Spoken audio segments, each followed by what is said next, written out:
Ready and racing. Welcome to the Dogcast for Greyhound Racing SA. Visit grsa.com.au.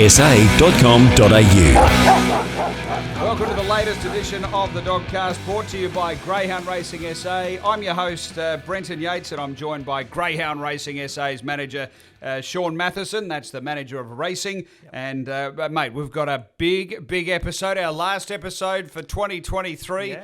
What a year it's been and what a night it's going to be on Thursday night. The Festival of Fire builds to the crescendo. We've got the 6 big finals coming up. Yeah, going to be a great night. I mean, it's the third year of doing this, Yates, with the Festival of Fire, and 6 big finals, over $100,000 in stake money on offer for those in the events. What a wonderful Christmas present is. And it's set up for the local participants, right, who've contributed all year with racing, and it's sort of a festivity for them as well as the patrons on course and just the industry to celebrate, you know, a year that's been had their ups and downs during the course of the year, but we're into Christmas and a real festive time. So really looking forward to Thursday night. Yeah, I love this series. I have touched on it a couple of times through the Dogcast that it was one of the real good nights of racing last year, and just how competitive it is. And I know it's set up that way because of the way they're matched in the grading situation, but it just made last year for a terrific night's racing and competitive racing. And just looking through the fields, I think we're shaping up for something similar. Yeah, I think the concept has been really embraced by the participants. It gives an opportunity for greyhounds and the participants at all different levels and over different distances. So it's really embraced by them. And as you mentioned, we've got 6 wonderful races on Thursday night, all pretty even, all looking to get a bit of share of the prize money. And hopefully it'll be another wonderful night of racing. Well, let's get stuck right into it. The preview. Well, time now for our weekend review / Thursday night preview. We're going to bulk it all together in one big segment, Matho. We're brought to you by the Fresh Pet Food Co., proud suppliers of fresh pet food for our GAP SA greyhounds in the GAP prison programs. They're based right here in South Australia. Yep. So do the right thing. Get to their website. Visit freshpetfoodco.com.au for more information. Most definitely. Great supporters of the industry. They are. Now, before we get into Thursday night, you've got some information to touch on from the southeast. Mount Gambier, they had a big Christmas meeting over the weekend. They did. They had it on Sunday, just gone. They had a lot of feature races highlighted by the Christmas Cup. Yep. But the Christmas Cup was also part of the Border Challenge that they run each year with Warrnambool. Yep. That alternates where the final is, and the final's at Warrnambool this coming Thursday. And so the qualifiers who made the Christmas Cup final were in the mix to represent Mount Gambier under certain criteria of eligibility and whether or not they wanted to go across and represent Mount Gambier. So we're fortunate that the winner of the Christmas Cup, which was Mr. Banjo for Tracy Price, they're going across. And so is Federal Flash and Aston Zeeble, both for Dave Peckham. Wow. They ran 2nd and 3rd in the Christmas Cup final themselves. And then Honey Rocks for Tracy Price, who ended up running 7th, who was in the final, not a lot of luck in the final, but will be the 4th representative for Mount Gambier. So effectively, Dave Peckham and Tracy will have 2 and 2. They'll take on the 4 qualifiers from Warrnambool, who had their race last Thursday night in a dog called Aston Turbo, won in 25.77 over the 450. But Yatesy, I don't imagine the Mount Gambier guys are too worried about the interstate Warrnambool dogs this year. I think we've got some really good qualifiers there, some really nice form. Great talent. They'll go across to Warrnambool on Thursday night. So as we mentioned, it's going to be a big night, but we can glance on the Sky Channel screens to see the Warrnambool Border Challenge, where hopefully Mount Gambier gets the job done for SA. Terrific. So that's coming up Thursday night, and that was on the back of their big meeting on Sunday. Yep. Thursday night, Matho, we'll get to it now. If you're interested in coming along, by the way, I understand upstairs is sold out. So it's a capacity. But there's plenty of action out on the lawns, out on the grounds. We've got food trucks and all that sort of gear. So if you turn up, don't worry. There's going to be entertainment to be had, and you can really have a great family night here at the track. It's going to be beautiful weather as well. So I encourage everyone to come along. As we said, upstairs is booked out, but that's okay. Food offerings, kids' activities, plenty of stuff for the families on a nice night, and great racing on the track. So, still encourage everyone to come along. Free entry, So what else would you rather do on a Thursday night? Yeah, 100%. It's leading into that time of year. It's going to be a fabulous night on Thursday. Let's get into it, Matho. So I thought we might go in race book order, so the way they're going to unfold on Thursday night. Kick off with the distance race. So this is the Blaze. Now, no heats for this. It was a nominated best final 8 due to the way it was sort of planned last week. We only had a 2-dog race over the 731 metres. As it eventuated, yes. I got to say, I was wondering how's the Blaze final going to turn out, but I tell you what, this is an extraordinary field we've got together. Yeah, no, really exciting that we've been able to draw together 10 dogs, 8 in the field and a couple of reserves. So I really appreciate the support of the locals for this race. It's $10,000 to the winner, so they're in there with a chance. And it wasn't looking good over the last couple of weeks. We've been running short, but that's what sort of the way we do try to run our staying events. But the race has panned out really well, and as much as probably the main contender for this race is the Gavin Harris track record holder, Lena Jinx, but she's drawn box 8 and in an 8-dog field, and so she probably hasn't seen a fullish field like this for a while. She's had a couple of weeks off into box 8, and there's a lot of strong contenders throughout the race. So it's one of the most interesting races on the program. For me, it's fascinating. The track record holder, obviously, so commands the top billing. There's no doubt about it. But look, Gavin's got some interesting sort of scenarios on his hands here about how he's been able to keep the work up and that sort of stuff. Because you touch on it, I think it's nearly a month actually, or maybe a touch over that since Leonard Jinx has had a run. Not easy to keep them at that sort of level and, ticking over to be able to win a really competitive race like this. Yep. So, look, I think it's going to be a fabulous race. I got Leonard Jinx on top, obviously pretty hard after saying all that to tip against the track record holder who only did it at its last run. I mean, how do you sort of steer away from that? But I thought if you wanted to work around some trifectas, I thought Springvale Rex would give you a bit of a sight from the inside. Loves the red draw and, pretty solid over this track and trip. Zipping Highland, and I put in Redshift Uniform as a bit of a roughie, I thought it might be. Coming from the southeast, has been doing all it needs to down there. This is a different level, but we'll see how it goes. What do you think? Well, he does come to the big smoke, I suppose, Adelaide, if you can call us that, compared to Mount Gambier. But really good Mount Gambier form, been dominating there over the staying trip for Jason Newman. It's really great that they're travelling up the freeway to take on, our best stayers in the metro area. So I'll be really keen to see how he goes.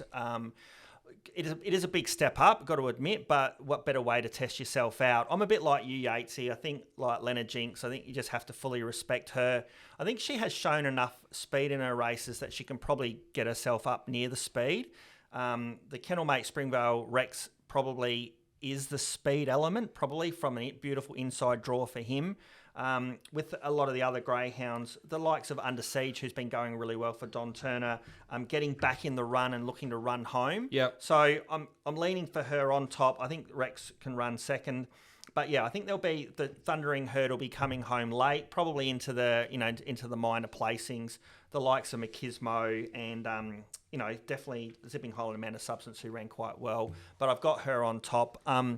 If she does happen to land near the front and Gavin's got her wound up, it'll be really interesting to see what she can do as well. Yeah, well, I mean, you mean time-wise? I would imagine that given the freshness, she should probably bounce okay. I'm thinking that's not going to be the danger. I just wonder sort of how much bottom-end strength that last 75 she could have on the back of that little break. But Gavin's a fabulous trainer of these stayers, so he knows what he's doing. What about the Flame? So this is race 4. It's a $10,000, obviously, to the winner race. I was really taken by one of these runners coming through the heats. It didn't win. It was beaten, but I tell you what, boy, was I taken by the run of Rico Nismo. So give us your thoughts on the Flame, Matho, race number 4.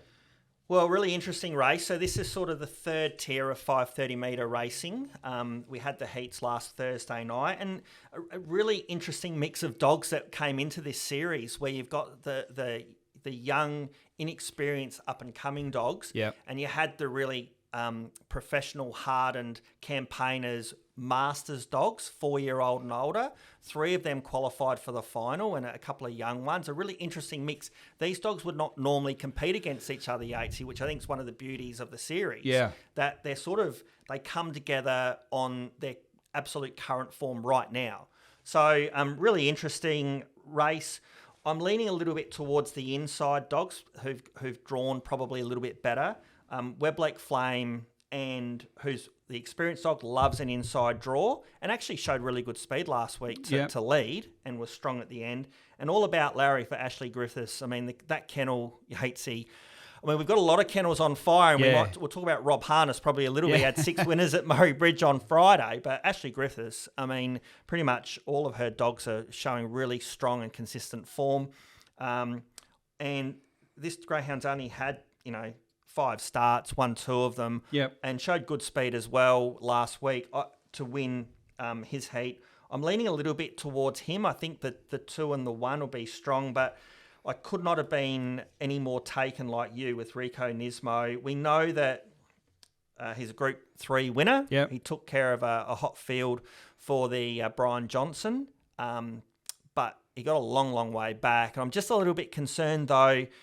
Where's he going to be? Where do you think he's going to be in the run? Oh, look, I don't think it matters. I really don't. Like, to see what she did last week, it was pretty extraordinary. Like, nearly got knocked over, back to second last, got to the outside, wound up for a massive run.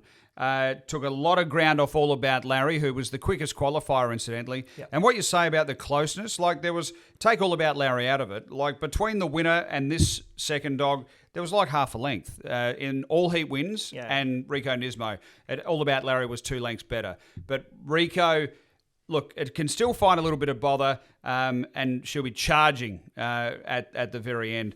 All About Larry is an interesting runner. It's going to make its own luck, as Weblake Flame will. You've touched on that pair from the inside. Yep. The other one I thought, Weblake Wave, it was also a winner of the heat. Was able to, look, it was a length outside the best, but he was a roughie that night, and I thought at a price might be able to be thereabouts again. But as far as the best bet of the night for me, Matho, you can put the star right next to Rico Nismo. Well, Yatesy, for you, I think there's a chance of it winning because I'm sure it won't be odds on this week. So I'm sure you'll get a price about her, and that's only because of her racing style. You get a bit of a price, but they wouldn't want her to be too close in the run for sure. What about the 595 metres? We talk about the bonfire here. Really intriguing race with... who starts favourite here, do you think, in the final? I mean, this race, obviously we weren't able to run heats of these last week. There was a prelude. Yeah. So those dogs who wanted to continue on within this series did. A couple of them stepped up to 700, and that's okay. And a few other dogs have come into this sort of mix from last week. But I think if you look at it, Springvale Bray had box 8 last week, was favourite, and that was on the back of a good win from the Red the week before over the 595. I think that he starts favourite, but I was probably, I'm not saying he needs to lead to win because he clearly doesn't need to lead to win. He is drawn to be very prominent. But I don't know, I was slightly disappointed on the run home last week, the Springvale Bray. But I'm sure Mick Giniotis will have him ready to go. He has the advantage because of the draw, but I do think, Yatesy, this is a lot deeper race than last week. I think the mix has changed, which has a few different formats where you get the likes of Buzz the Hustler, who went through the Ashes heats last week over 530, back to the 595, and also Texas Ear comes back into the 595 mix and has gone 34.4 and has good early speed. So that's in a different mix. But then Max Rocker was very impressive last week from box, has drawn box 7 this week for Ben Rawlings. Fantastic Dixie. She's a bit of an enigma as to she can be brilliant on her night and then she can find a little bit of trouble.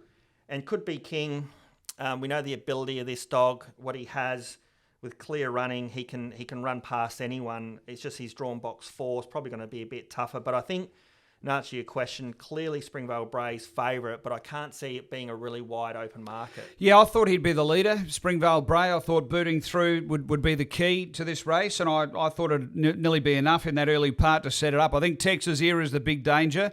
Really like what it's been doing. Hasn't had a stack of starts, but really learning the caper quickly and piecing it all together. Start number 13 it'll be on Thursday night. I think they're the main two. I think Fantastic Dixie, I just can't find her on the night. Like, she's clearly the quickest, I feel, in this race over this trip. But it's a matter of what trouble does she get into? Can she get to the outside and then sort of get around? The other one was Max Rocker. I really liked the way it was able to win. It sort of pushed away and had a nice margin on them last week. But I thought 1 and 6 were the two keys.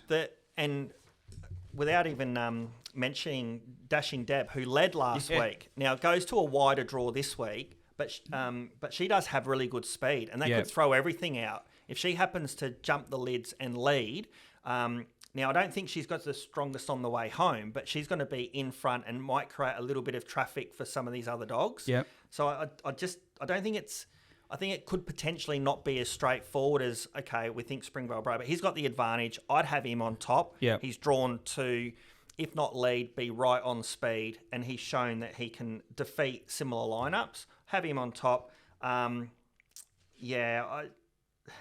Max Rocker was really impressive, so I do think he's been sort of set for this. I reckon he can get further as well, this dog, so I think he'll be coming late as well. But really interesting race to kick off the quaddie, and that'll be the third of our finals as well. All the finals going to be back-to-back Yates as well. It's going to be terrific, and I don't think you can underestimate that inside draw from the 595 start. It's just, to me, it's worth a lot. If you can poke up and hold, you can really get a good advantage as the others are sort of jamming and trying to find a position. What about the next one? So we move along to race 6. This is the Inferno final.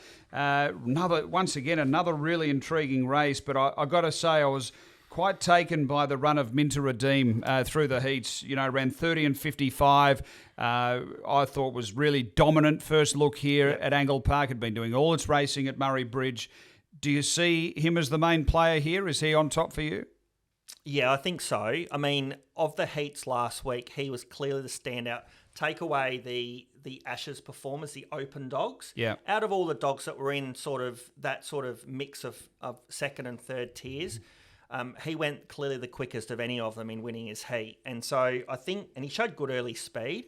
I do like Blossom Michelle which I think will help Minter Redeem. Blossom Michelle, I think, has got enough speed to cross the inside Brigade from box 3. She's stepped up massively in performance. She's taking on some real strong greyhounds here, but she's ran second her last 5 starts. Yeah. Maybe for Rob Harness, who's only got winners of late, can get a win for her. But I think she crosses early, and I think that just opens it up for Minter Redeem.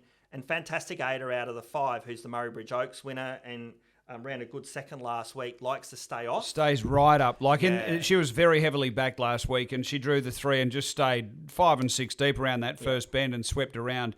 Eventually led, but stayed deep, and Basil Brush was able to get up on the rail and be too good. Yeah, so I think that plays into the hand of Minter Redeem. But he's just so brilliant early. Like, I don't think Blossom Michelle can go with him. I hear what you're saying, the little bit of cover, but he's like 2 or 3 lengths to the peg quicker than what she was doing. The only thing I'd say about that, so I agree with that part. He's got to do it again. So, like, the dogs don't always come out the same way all the time. That was his first look at Angle Park. Yeah. Bang, 5.18, great. And if he does that again, he leads on his ear easily. Yep. He's got to do it again, though. And that's the only thing, with a bit more competitiveness around him, whether he can do it.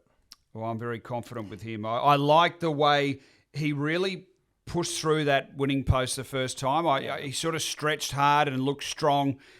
And my query was the strong 5.30. Can he run it? Because he's been doing the 4.55 at the bridge. I thought, how's that going to measure up? But he did it easily and can only be improved from that. So, look, I'm pretty keen on Minter Redeem. I'll probably be taking him one out in the quadrella, to be honest. It's a tough race, Yates. I mean, like, Razzle Darrell's drawn one. We know Razzle Darrell likes an inside draw. But he wants to get off early. He likes to do a bit of a right-hand turn, and Finnis Surprise likes to get to the rail. Yeah. So I can see that pair sort of clashing as soon as they come out of boxes, which, as you say, Blossom Michelle gets a last run. And I just think Minta Redeem with Fantastic Ada staying up, I think he's going to be very hard to beat. Oh, I think it'll be one of the shorter prices on the night, I think, because the race does set up quite well for him. But it is a strong final, you know. What about the Spark? Now, tell us about the Spark. What's the qualifications for this particular? Well, the Spark, Luke behind the scenes and myself were here on Saturday morning and saw our young dogs go around. 0 to 5 wins is the premise for these greyhounds to perform, and some really, really good, strong heats we saw on Saturday. 5 heats, which has now been able to get this really strong final together of really nice young dogs. And the way it's all suited or set out, there's all the speeds on the inside, and it seems like all the strength and the run home powers on the outside. But just when we were there on Saturday, regardless of the box draw, Unholy Rain did what Unholy Rain does, bounced to the front, led, gave nothing else a chance, drawn 3. That's a great description. She's just faultless in that matter, isn't she? Like, it's just robotic, bang, bang, same sort of thing week after week.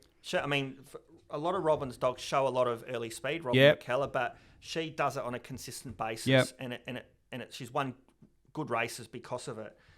Woodside Johnny for Graham Smith out of the 5, only had 3 lifetime starts. Super impressive on Saturday, and that was on the back of its maiden win, going 30-60. And then I'll just skip out to Ben Rawlings' dog, Right Rooster, the Rooster. Picket fence form was, again, another really strong win. Loves to chase other dogs down. Drawn 8. Hasn't drawn this wide before. Hang on, it did draw, its second start there. Did draw box 8. My eyesight's not that great, Yatesy. But yeah, again, we'll chase dogs hard down. Nice of Transplant King was a really strong heat winner as well. So I do think in this race, Unholy Rain leads. Yep. And it's just a matter of whether Woodside Johnny and Right Rooster have clear running to the first turn as to which dog will challenge. And if they're close enough, I could easily see one of those two getting the win. But if she pinches enough of a break, it's all over. She'll just win. What about Blazing Butters? Where does he fit in? Because he was heavily back Saturday morning in Right Rooster's race, and Right Rooster was on the drift big time. Now, he was able to get over the top of him pretty comfortably, Right Rooster, in the end. Blazing Butters was sort of booting through, trying to get the clean lead. But have you got him in the mix anywhere? No, I don't, because I don't think he can lead. I just think on his early split time, he can't cross the kennel mate. I agree. And from there, I think his best attribute at this stage in his career is early speed and putting himself into the race. So I just think he'll probably find it a little bit tougher. Don't have him in the mix. So I do have Transplant King. If Transplant King for Jason Dolan was able to come across, if you like, and maybe get a bit of an advantage over Riot Rooster and Woodside Johnny, maybe he puts himself into the mix there to chase down Unholy Rain. The 2 dogs on the inside, I think they get crossed. And I think that sort of puts them chasing minor money. Yeah, look, I'm keen on Riot Rooster, and I thought Transplant King was the danger. I like the outside pair. I was really taken by Transplant King's win. It was a nice improvement from what we'd seen him be able to do. It was the best of the day, marginally, but in front and really pushed on. I liked the win. So I think the outside pair are the key there, and obviously the 3 Unholy Rain pretty much faultless as far as what it's going to produce. Absolutely. And these dogs here, which are young and inexperienced, and in 12 months' time, we'll probably see them in the next race. We're about to touch on Yatesy. Yeah. In 12 months' time, the Ashes. And, of course, we've got the Ashes rug, beautiful rug as well, in the green and gold as well. Yeah. Australia and the Ashes trophy. Again, beautiful trophies that get done up for us for these series. Definitely all well worth winning. And as mentioned, the dogs that were in the Spark, the Ashes for next year, but the Ashes this year, what a wonderful final we've got now. Look, it's fabulous. And Ashley Griffiths, what a hand she has got in this race, obviously, with at Hana Rico, who is unbeaten since his Gawler Cup win, which is quite extraordinary, and Fiorano, who was so dominant again at his first run for Ashley Griffiths the other night. He produced a best of the night, not quite as quick as he did the run before. And I'm really interested to what you think about him because, look, he'd been having those spaces between those runs. So he had like the 3 weeks into that 30 and 15 PB. Then he had that couple of weeks into last week's run. Now he's on the 7-day backup. I'm wondering how he'll handle that. Do you think that's a good thing for him or not? Well, it's hard to know because obviously he's changed kennels. So Ashley, I'm sure she knows what to do in that regard. And the week's gap, it is what it is in relation to these feature races. You qualify 1 week and going around in the final, it's $20,000 on offer.